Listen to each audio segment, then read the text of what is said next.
You are now watching KG Channel. Hello and welcome back. Ito na po ang mga maiinit na balita. Sobra ang pasasalamat ng Kathden sa kanilang mga tagahanga at sa lahat ng mga sumusuporta sa kanilang dalawa at sa buong team na bumubuo sa Hello Love Again.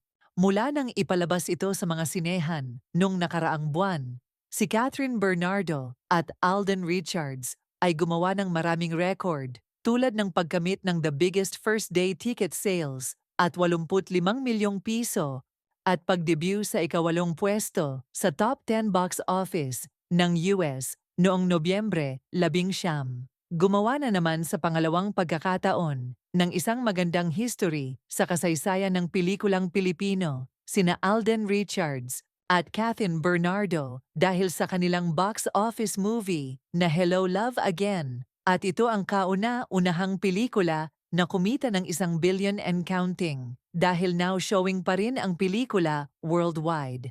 Nag-post din si Alden sa kanyang Instagram para pasalamatan ang mga sumuporta sa pelikula nila ni Catherine.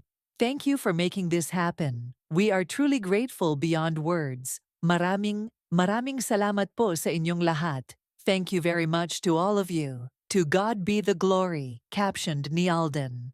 Ngayon ay nagpapakilig ang Kathden sa Dubai dahil nagtungo ang dalawa para pasalamatan at personal na makita at makausap ang mga tagahanga nila sa Dubai at isa din ang Dubai sa may maraming OFWs. Binati ng dalawang bituin ang media sa Ninoy Aquino International Airport noong Biyernes. Handa na silang makipagkita sa kanilang mga tagahanga sa ibang bansa. Makikitang dinumog sila ng mga Pinoy at mga tagahanga sa Dubai. Sino ba naman ang may gustong hindi makita ang famous love team at box office, King and Queen? Minsan lang sila makabisita sa Dubai dahil na rin sa dami ng kanilang ganap ngayon. Kaya sulitin na lalo na ang mga OFWs na nangungulila sa mga pamilya sa Pinas. Mainit nga ang pagsalubong sa Kathden at may mga kanya-kanya pang mga pakulo ang mga tagahanga nila at may mga regalo din ang mga fans tanda ng kanilang pagsuporta at pagmamahal sa Kathden. Samantala bago lumipad ang Kathden sa Dubai ay personal munang dumalo si Alden Richards sa block screening na inorganisa ng Sparkle GMA Artist Center for his successful blockbuster Mosi Hello Love Again.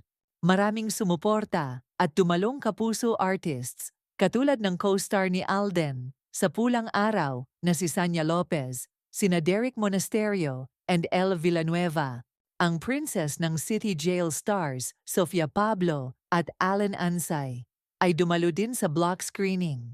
Siyempre, ang kaibigan ni Alden, si Sangre, lead actress Bianca Umali, Shining Inheritance star at kasintahan ni Kobe Paras na si Kaylin Alcantara. Siyempre, hindi mawawala ang mga executives ng GMA Network, kagaya ni Miss Annette Gozon Valdez, at marami pang iba na nagpahayag ng suporta kay multimedia star Alden Richards. Nakakatuwa na ang dami-daming nagmamahal sa Kathden kahit saan mang sulok ng mundo, kaya naman abot langit ang pasasalamat nina Alden at Catherine sa tinatamasa ngayon ng kanilang pelikula.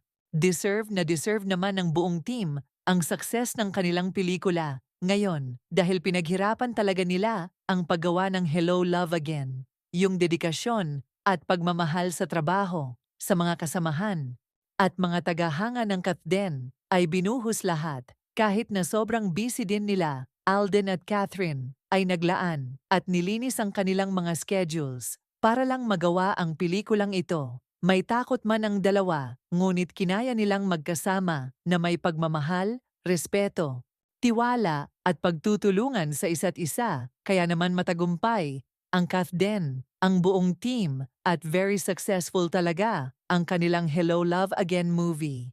Ayon nga kay Alden, na hindi niya alam kung magagawa niya ang proyektong ito kung hindi si Catherine ang kanyang kasama.